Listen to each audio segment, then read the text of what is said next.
Hey, what's up guys? On this video, we will see how to change the lock screen password on any Samsung phone. Now, to change the lock screen password on your Samsung phone, first of all, just open settings, then tap on lock screen and AOD. From here, just tap on screen lock and biometrics, then enter your current PIN or password. Then tap on continue, and from here, just select any screen lock method which you like. Now currently it is on PIN. For now, I will select password. Now just enter your password. Then tap on continue. Now just enter your password one more time to confirm your password. Now once you confirm your password, then tap on OK. Now just tap on OK.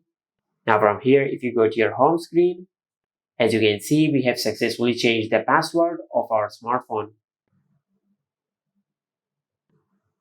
And this is how you can change the lock screen password on any Samsung phone. Make sure to like, comment, and subscribe. Thank you for watching.